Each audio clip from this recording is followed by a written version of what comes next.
La central de abasto. Me llamo Mateo. Debido a que mi padre nos abandonó y a que mi madre está enferma, yo trabajo desde los 13 años en la central de abasto, aquí en Iztapalapa. Está entre Eje 5 Sur y Eje 6 Sur. Cerca está la línea 8 del metro. Aquí se vende de todo: abarrotes, carnes, todo tipo de plantas junto con sus frutos, ropa, comida, materiales y herramientas. Hay bancos y estéticas. Incluso hay manadas de gatos. Esos animales están ahí porque el lugar está infestado de ratas. Es un secreto a voces que incluso se vende carne humana por aquí. Este mercado es un lugar enorme, mide casi 3 kilómetros cuadrados. Está dividido por andadores y por zonas. De no ser así, trabajar y comprar aquí sería un completo caos. Por cierto, yo soy diablero, es decir, que yo ayudo a mover la mercancía utilizando un diablito. En el mercado hay casi 1500 locales. También cuenta con un sótano con más de 2000 bodegas. Algunos de los trabajadores de aquí dicen que cuando estaban construyendo la central de abasto, todo era puras lagunas, y que todo eso lo fueron rellenando para poder construir. Se cree que ahogaron a varios indigentes y personas al azar, y sus cuerpos fueron cubiertos con cemento. Eso es una variación del ritual de los pilares humanos, y se hace para asegurar que la construcción sea próspera.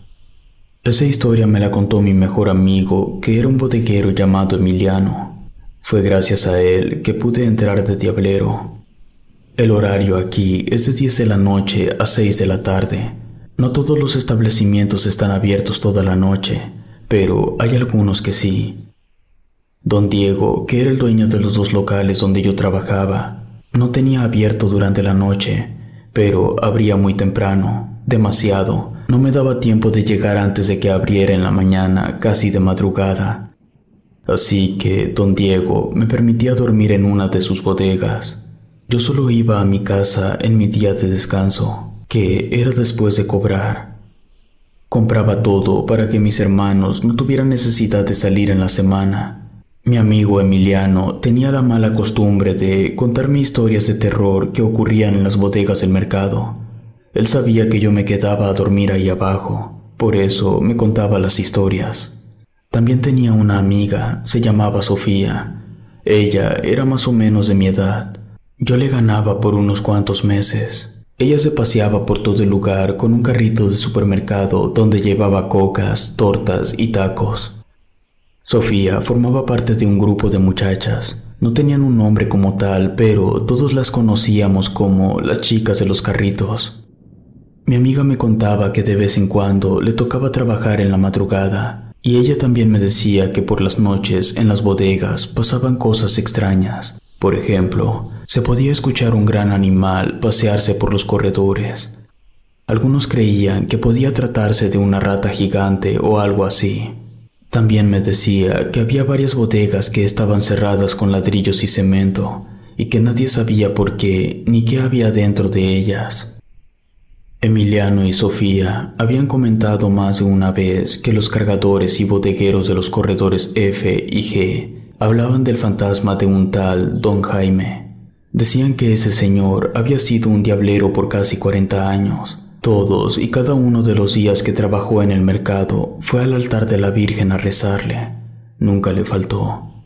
Hasta que un día simplemente murió. Y desde ese momento el fantasma de Don Jaime se empezó a aparecer entre los pasillos cercanos al altar de la Virgen. Yo no les creía del todo a mis amigos, pero en una oportunidad que tuve fui a platicar con un diablero del corredor F y le pregunté si él sabía algo del fantasma de un tal Don Jaime. Me respondió que sí, que todos los días muy temprano se le podía ver con su diablito yendo hacia el altar de la Virgen. Me dijo que incluso saluda a los que se cruzan en su camino. Ya eran 3 personas que me decían lo mismo, así que decidí comprobarlo por mi cuenta. Al día siguiente me levanté media hora más temprano y fui al corredor F, en dirección del altar de la Virgen que está entre los pasillos. Me encontré varias personas, clientes, trabajadores y dueños de locales. Entonces caí en cuenta de que se me había olvidado preguntar cómo era don Jaime.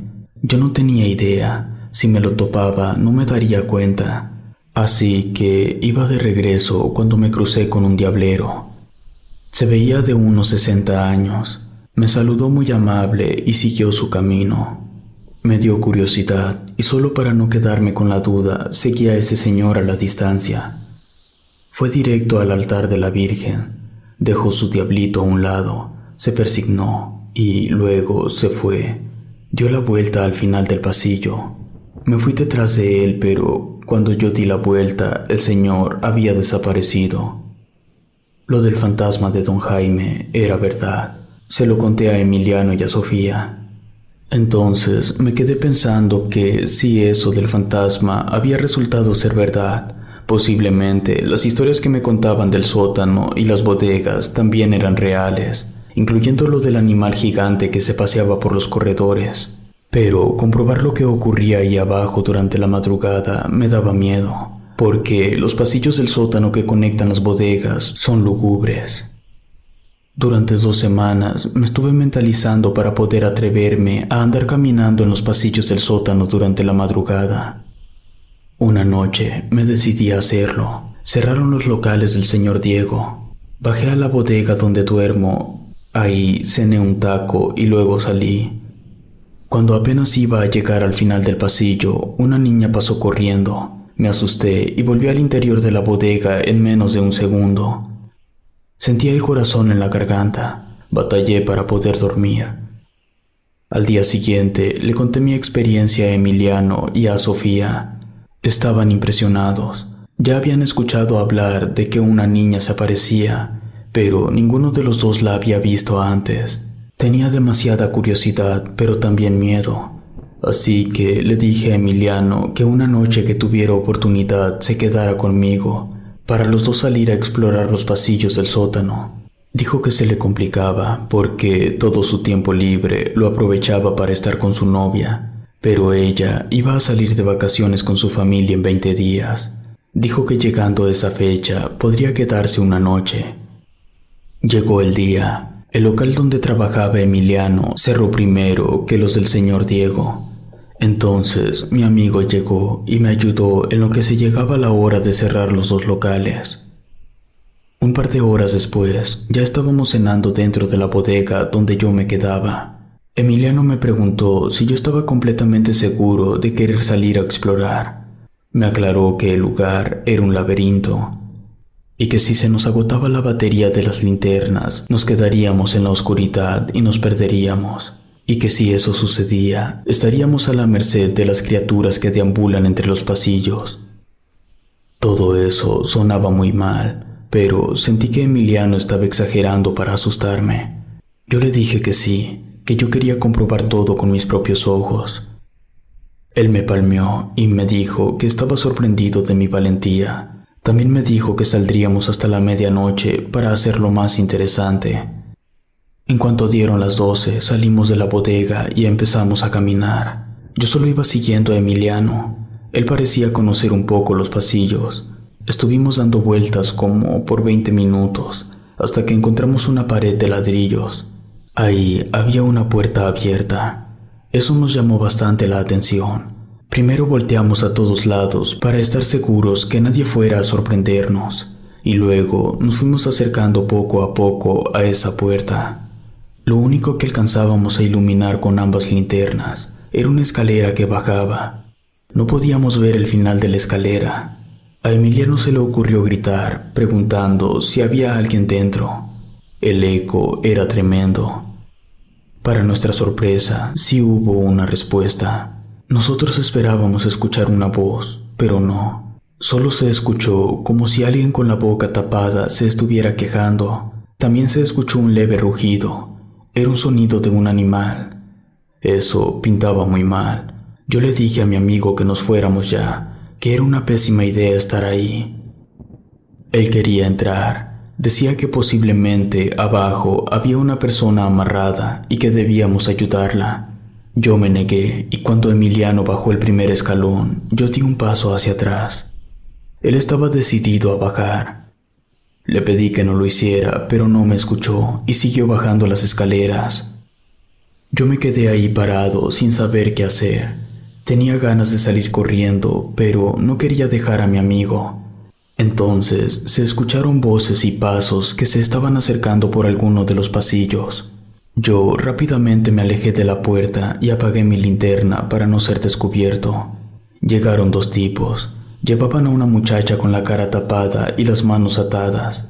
Pude ver porque ellos llevaban linternas. Uno entró primero junto con la mujer y empezaron a bajar las escaleras. El otro entró después y cerró la puerta.